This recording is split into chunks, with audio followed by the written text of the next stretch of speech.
په تاجکستان کې له افغانستان لخوا برید چا او څنګه وکړ؟ سلام او وخت مو بخیر.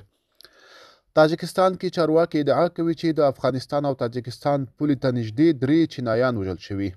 تاجکستان کې چارواکي وایي د دې هیواد په سویلي سیمه کې پولې ته نږدې د افغانستان له خاورې یو برید کې 3 چینایي وګړي وژل شوي دي.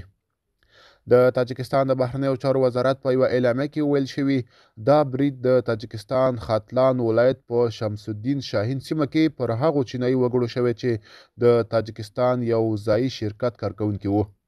تاجکستان دا برید سخت غندلی او په افغانستان کې د طالبانو حکومت له چارواکو غوښتي چې د دواړو هیوادونو ترمنځ د پولې سیمې امنیت لپاره رغنده اقدامات وکړي. د تاجکستان د بهرنیو چارو وزارت په اعلامیه کې راغلي له افغانستان سره د پولو په اوږدو کې د امنیت ټینګښت او متقابل همکارۍ لپاره د تاجکستان لوري له پرلهپسې هڅو سره هغه جنایتکاران ډلې چې د ګاونډي هیواد په خاوره کې شته داسې اقدامات کوي چې هدف یې پولې تر څیرمه سیمو کې د وضعیت ګډوډول دي. د یادونې ده چې یو کال مخکې هم د تاجکستان او افغانستان ترمنځ پر پوله د یوه ورته برید پایله کې یو چینایي وګړی وژل شوی و او 4 نور ټپیان شوي وو. چارواکو هغه مهال هم ویلي و چې برید د افغانستان له خاورې شوی و. هغو کسانو د یوه ځایي شرکت لپاره کار کاوه چې د سرو زرو رایستلو په چارو بوخت و.